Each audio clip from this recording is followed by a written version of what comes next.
Isang mapagpalang araw po sa ating lahat. Welcome back po sa ating 365 Daily Devotion with Pastor Russell Ocampo.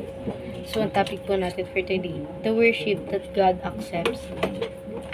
Siyempre, patuloy po rin po tayo sa ating Bible characterization at ang concept po natin for today ay Abel, the worship that God accepts. Abel was the second son of Adam and Eve. He was a shepherd who brought an offering to God from the best of his flocks. God accepted Abel and his offering not because Abel was perfect, but because Abel trusted God. The Bible tells us that Abel offered his sacrifice by faith, even though Abel was killed by his brother Cain. God did not forget him. Abel's blood carried out to God for justice. His life and death point us toward the people, Jesus, who blood speak a better word, not judgment but forgiveness and peace. At nakita natin ito sa Genesis chapter 4 verse 1 to 4. Ang sabi dito, at nakilala ng lalaki si Eva sa kanyang asawa, at siya'y naglihi at ipinanganak si Cain. At sinabi, nagkaanak ako ng lalaki sa tulong ng Panginoon. Kasunod dito ay pinanganak niya ang kanyang kapatid na si Abel. Si Abel ang tagapangalaga ng lupa at si Cain ang magbubungkal ng lupa. Sa paglipas ng panahon ay nagdala si Cain ng isang handog sa Panginoon mula sa bunga ng lupa. Nagdala rin si Abel ng mga panganay ng kanyang kawan. Ang taba ng mga iyon at pinahalaga ng Panginoon si Abel at ang kanyang handog. So, ngayon po, i-share ko naman po yung mga natutunan ko sa naging topic po natin for today. Magsisimula po tayo sa ating teaching na the worship that please God. So, first teaching natin, the worship must be offered by faith in God. So, kapag nag-worship tayo sa ating Panginoon, hindi dapat tayo napipilitan, but then, dapat nag-offer tayo ng faith sa ating Panginoon.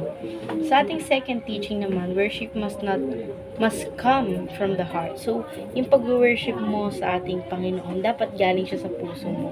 Hindi yung napipilitan ka lang sa buhay mo, na parang required ka na lang gawin yung bagay na yun. Hindi dapat siya ganun. Sa ating third teaching naman, worship must be the best offering.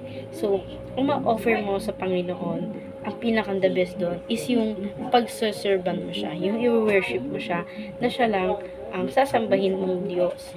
At dadako tayo ngayon sa ating application. First application, give your best effort to God. So, ibigay mo yung pinaka-best na meron ka sa ating Panginoon. Dahil sa ganung bagay, nagagalak ang Panginoon.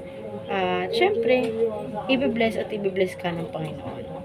At sa ating second application naman, give your offering from the heart. So, yung offering mo, dapat hindi ka din napipilitan, hindi ka rin dapat nare-required lang na dapat every ganito ganyan, dapat may offering ka na ibigay. But then, yung offering mo, dapat nanggagaling sa puso mo. Sa ating third application naman, give your convict that God is worth it. So, dapat ibigay natin na si God is worth it siyang pangalagaan dito sa ating mundo. And syempre, worth it siya lang yung sasambahin natin. So, dadako na nga tayo ngayon sa ating last part, which is in discussion. Why does God care more about the heart than about what we gave Him? Para sa akin kasi, mas genuine kung galing sa puso lahat ng ibinibigay natin sa Kanya. Hindi yung mga bagay na kaya natin abutin, but din yung mga bagay na kaya natin or willing natin ibigay na galing sa puso natin. And dadako tayo ngayon sa ating alternative question. What have we learned from this devotion? Natutunan ko sa devotion natin ngayon na mas mahalaga yung mga bagay na galing sa puso kung kaysa dun sa mga bagay na bibilihin natin na yung sabihin natin hindi tayo nagbigay ng effort sa Panginoon, na walang galing sa puso natin yung binibigay natin sa Kanya. So, mas importante na nanggagaling yan sa puso natin. And sa ating second alternative question, how can you practically apply devotion?